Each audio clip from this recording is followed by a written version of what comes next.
Hello, everyone. Welcome to another episode of Unscripted and Unchained RPG Review. I am Game Master Bloodworth, and as you can see by the graphics, today's video I'm going to talk a little bit about Basic Fantasy RPG 4th edition I am using, and this is going to be a campaign promotion and/or prep episode. So I'm going to be talking about all of the things that I started to put in place to create a new campaign with a new game system. I haven't used this game system before, and so just going through all of the content that is out there for Basic Fantasy, including all of the free content in particular, and then working with many of my go-to players. So I already have at least two players that have signed on that have been with me in other campaigns, in some cases long-lasting campaigns. I'm waiting for the remainder to sign on. Hopefully, we'll have everyone together and ready to go for when this campaign launches, possibly sometime in December. I'm thinking we might actually pick this up. So let me start showing you through some of the process that I am using and and all of the materials, obviously, that I have amassed in order to put a campaign together. So here we go. Going to shift views here, and what you're looking at here is my drive, and as you can see on here, there are so many things that I am kind of piecing together and then throwing into my homebrew, which is going to pull from for virtually everything that you see here. So currently, as it stands, my homebrew has just the magic user elements of the homebrew. So one of the first players that has joined my game is going to play a gnome illusionist thief. And so this is a shout out to him, Mirador, and you can see here, let me just do that. So he's playing an illusionist, so his slotless spells are going to be detect illusion. So he can automatically detect illusion without having to have a spell slot for it. Um, Magic users have read magic without having to have a spell slot dedicated to it. All magic users, whether they're magic users or I should say spellcasters, all spellcasters can sense magic when they touch it. Uh, Clerics automatically have the ability to bless. Druids have automatically the ability to create water. So these are all first level spells, and so they don't have to memorize these. They don't have to, they don't have to have these taking up a spell slot. They get it automatically. I've also chosen to allow for magic users only, not for illusionists. We'll have Arcane Bolt. All right, an Arcane Bolt #1. All right, so it will give them a kind of an attack that they can utilize when their other spells have been removed, and then bonus spells that I have here. So if they have an intelligence score of, let's say, 18, they would gain two first level spells, one second level spell. Once they can cast those, and plus three cantrips. So they will have this all at their disposal. And going back to here, let me make sure that you're seeing the same thing. I have the zero level spells added in that I will be utilizing. I have here's the core rulebook. I have the backgrounds, combat options. I'm kind of on the fence on whether or not I'm going to use all of these combat options or any of them, in fact. It's mostly like weapon specialization just for fighters and everything. I'll see if anyone is a pure fighter, and then we'll take a look at that and discuss it.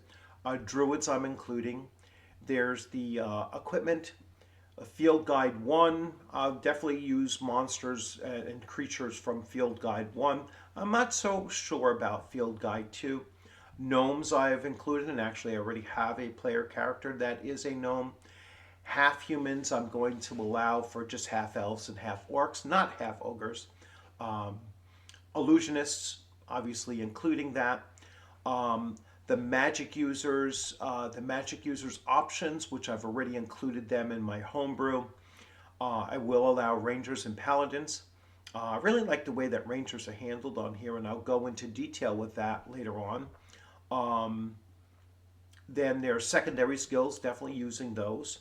And then there are thief options. Now you have two sets of thief options. You have the one that's on the supplemental, and then you have thief options that I'm going to use from the core rulebook.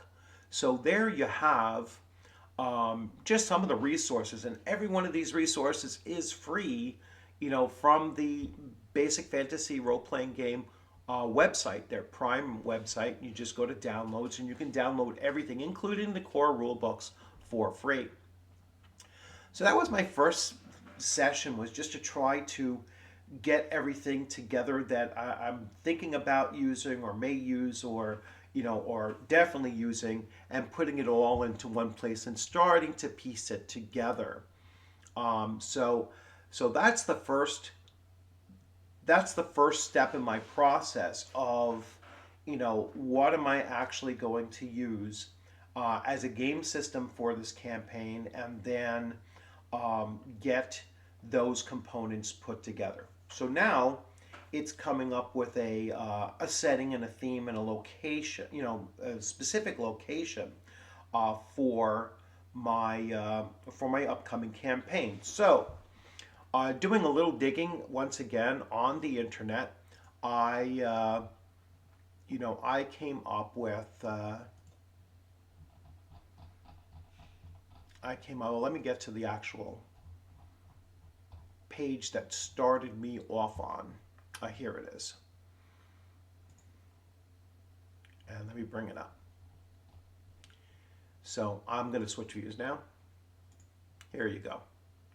So what I'm starting to look around. I'm using Greyhawk. Greyhawk is by far my favorite setting in in anything that is a fantasy setting, for whether it's Dungeons and Dragons or other peripheral. When I ran the Shadow Dark campaign, it was set in Greyhawk. When I ran my AD&D, obviously set in Greyhawk. And I've always gone around to the different places. So I've never had campaigns only in the same, general area of an entire world map. So here, I picked up on the Theocracy of Dimri. And I started reading through the history of the place, and I really started liking the concept of it. So Dimri is like a fragmented offshoot of whether it's the Theocracy of the Pale and or a break off from the Bandit Kingdom. So it's sandwiched in between those two, and it is a hyper zealous, lawful good country dedicated to Foltis, who is a lawful good deity, and it's run by clerics and paladins. But they were so zealous in their in their devotion to this deity that that they actually became oppressive over time, and it led to many of them being exiled. Their particular sect of the worship of Foltis were actually kicked out of the Theocracy of the Pale. They were a little bit too militant for there, and so many flocked to what would become the Theocracy of the Pale. The Theocracy of Dimri. And although they allow open worship of other deities in their capital city, anywhere else within the country, they are oppressed, and that started sparking the idea for me. Like, wouldn't it be interesting to have a theme for the campaign that revolved around two lawful aligned deities, one lawful good and one lawful neutral, leaning towards or sometimes aspects of lawful evil, but having a clash between the followers of both. And I started adopting like the idea, and I saw a clip in a movie from, it was one of, like, I think it was Thor: Love and Thunder, which I've never seen the entire movie. I'm gonna switch views so I can you know I've never seen that entire movie, but there was the one scene that I saw the movie where this guy kills the god, and he basically said, at one point that, deities die when when they no longer have followers, and so that's what allowed him to kill this particular deity, was that the deity was so weakened by the fact that he didn't have as many followers as he used to, and the deity didn't even think that he needed followers, anymore. He was, perfectly fine with the way that he was conducting, you know, um, his domain over his religion, that he didn't realize that he was becoming weakened for it, and that one scene kind of inspired me to look at this situation and in Dimri, and think, well, what would be a really cool faction of another deity in that particular region that could be this driving conflict for it. And there I had it with the concepts of you diminish a deity's power by not fighting the deity directly, but by eliminating their followers. And it would be an interesting moral dilemma, to have it where it's not a traditional battle of good versus evil. It's it's a battle between two lawfuls, and one potentially lawful neutral, and the other lawful good, but so zealous in their lawful goodness that this leads to this clash. And so there I had something I normally don't do, is normally I don't have the campaign's name um, until the players kind of develop the idea of the name, and and it just comes out of play organically. But here I wanted to change it up a little bit and have it as as part of their early development, that they already know of this conflict, and they're going to be on this side, the lawful neutral side of this conflict.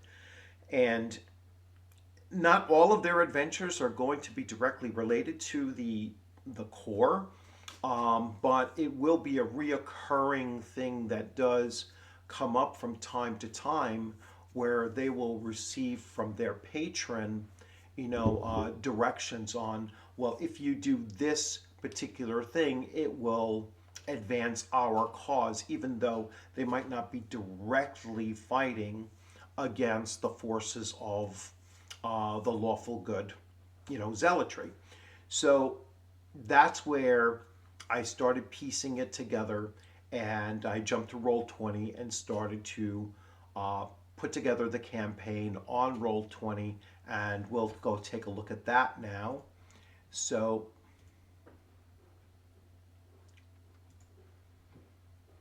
So here we go, and as you can see, so it is going to be gold, the Godslayers campaign, so it kind of builds right into that idea. I found this awesome image of a combat taking place, and I will, I need to pause this for a second. I will be right back.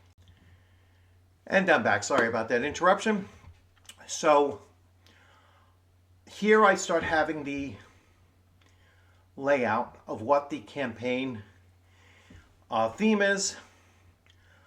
I have my cover page here, or my launch page, and all slotted for the 6 player characters that will be in this campaign. And what I really like about this here, and we'll take a look at this character sheet here. Oh, wait, back.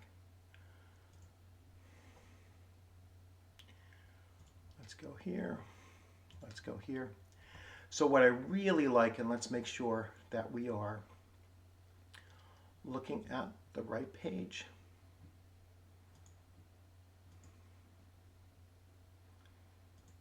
We're not.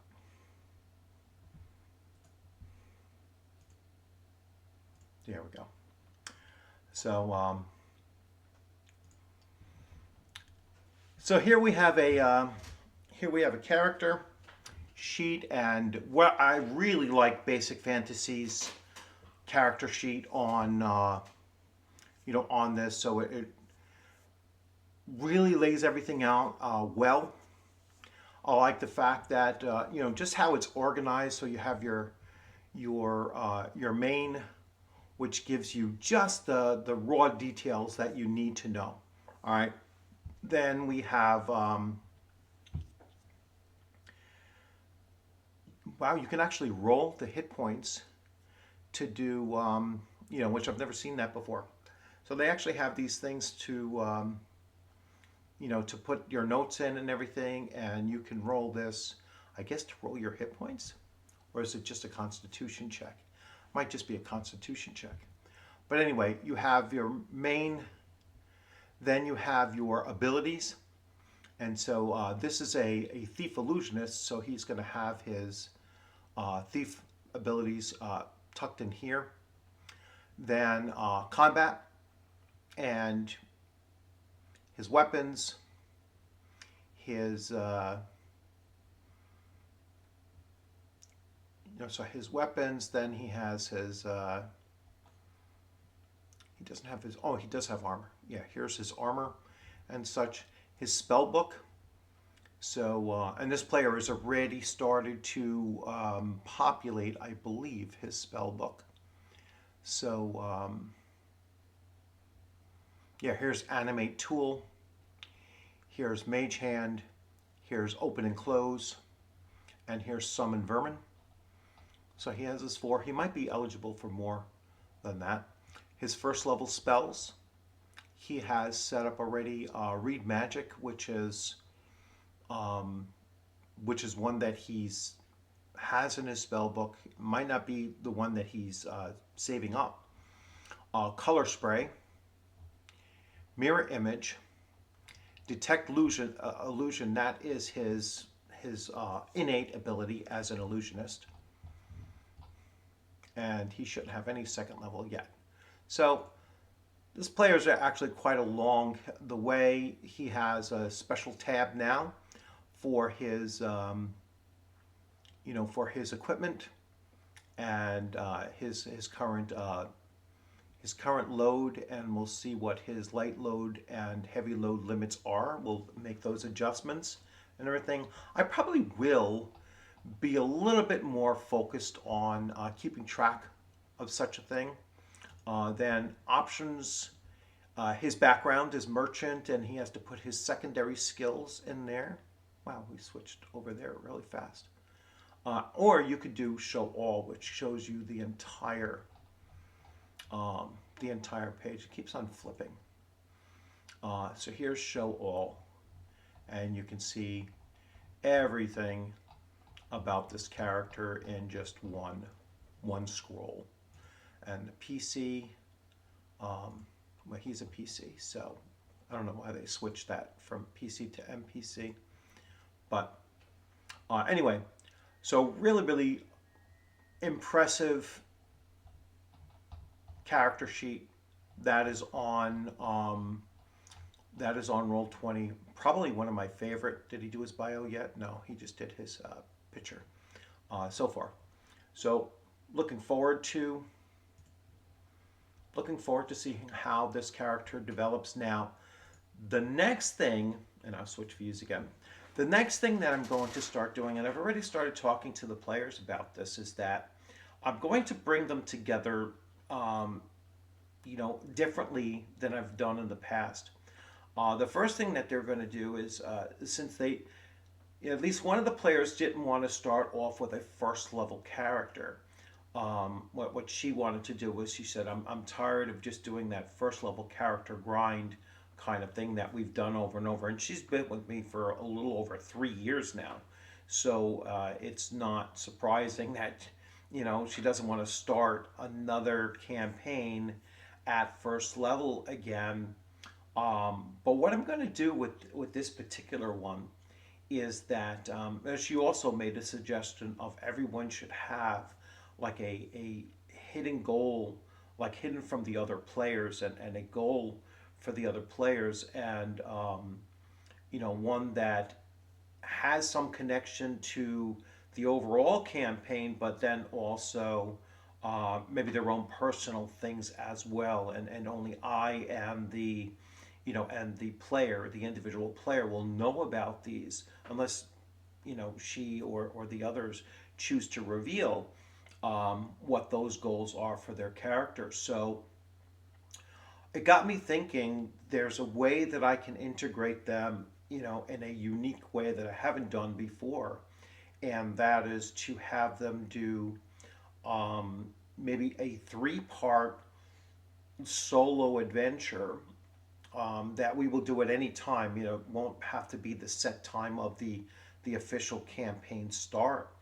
That will bring them up through the first 3 levels, and then when they're done, they'll be 3rd level, and they'll technically be starting the campaign with the rest of the players and their characters at 3rd level, and then they will pick up where this campaign leaves. So it's almost like role playing through and doing some some gameplay to carry them through those first 3 levels very rapidly, but still have it take place. And so I think it's probably the best way I can think of incorporating a background without, and I mean an adventuring background, not family background kind of thing, but to have them develop a background through actual play and role playing with just the player and I. That way, the other players are not aware of these individual characters' backgrounds, which makes a lot of sense actually. And then when they come together as a party, they are meeting for the first time this character, and possibly hearing some of the stories that led this character to the point where they come together. So really looking forward to doing that. Like I said, it's not something that I've done before, and and it's I thank Leah for giving me that idea of bringing that kind of a concept together. I hope she's not too angry that she is going to start at first level, but it'll be 3 sessions and she'll be 3rd level. So she'll gain a level after each session, and I'm going to start constructing those little mini adventures for each of the 6 players. So I anticipate that to take probably a couple of weeks to get everyone through those. And like I said, we can set up times that work for all of us individually, and those time sessions could be an hour long if that's all that they have on a given day. or they could be 2 hours long. They probably won't be 3 hours long. They'll probably be, I'll try to create these little things that are very, very short, and they're going to level up super fast, like after each little mini session, and then they'll be ready for the launch of the main campaign. And again, the main campaign is not going to be some kind of a railroaded kind of thing just because we have a concept of the of what the turmoil is in their setting and time frame. It's there are going to be doing other things that come along with just basic adventuring, sometimes completely disconnected from what they're doing. So I'm really looking forward to it. Um, I really do like running campaigns and being the the dungeon master or the game master. I know every once in a while I'll after usually months and months of just simply being the forever GM. Um, Once in a while I like to break away and play a little bit, but it only takes me a couple of weeks once again to like I can't wait to get back to just running my games. And I have not had a break from running something on a weekly basis now, going back almost 8 or nearly 9 years. So from 2015 until now, I've been running some system on a weekly basis straight through. So yeah, just because I play in one game session per week, doesn't mean that I'm not game mastering, at another time. So I'm really looking forward to this campaign. I'm looking forward to bringing on some of the players that unfortunately, when my Shadow Dark Saturday evening campaign fell apart for a variety of reasons, and I mentioned those in the past. I'm not going to, go back into them. That at least two of those players have come on to into my Fallout game, and then one of them is in both my or is on all three of my games now. So I have one player, Uriah, who is in all three of my games that I'm running. So I'm looking forward to do it. No, it's not Uriah. It's Off Grid. Off Grid is going to be in all three of my games. So I'm really enjoying that. So I hope you enjoyed this video, and I will switch back to here so you can see the campaign image here. So I hope you enjoyed this video, and please let me know how you put together your campaigns. Like, what do you actually, do you follow a step-by-step process? Do you have a shortcut, of instead of doing all of these different elements like I've been doing? Do you have a shortcut that you use that might be helpful? Or is there something I'm overlooking? Is there another step that you think I should look into as well? I certainly welcome any kind of comments in there. If you really like what I'm doing and you'd like to see, hey, where else would I direct someone who's looking to start maybe their first campaign? I'd love to chat with you and give you any of the tips and hints that I use in order to put these things together. But that's what this video is really for, is to just give you kind of an insight of how I prepare for campaigns. And and this goes across genres as well. I mean, I do the same kind of setup and research and and piecing things together, whether I'm running basic fantasy or AD&D First Edition or Call of Cthulhu or even Gangbusters, and putting together campaigns and things like that for different genres as well. So you can take what things you use, what tools you use, and carry it over into any game system, and they will usually transition and work just as well regardless of where you're at. So I hope you enjoyed this video, and it's election day, so uh, go out there and vote if you haven't voted to or whatnot. If you're not going to vote, hey, that's a choice as well. And I just encourage you to participate. But if you're, so inclined as to say, well, I'm just going to sit this one out, that's a vote as well. Believe it or not. So, I am a very open person to letting people do what they think is the best way for them.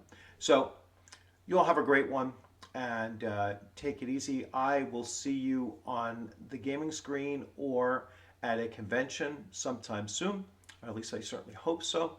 And you'll have a great rest of your afternoon. Take care.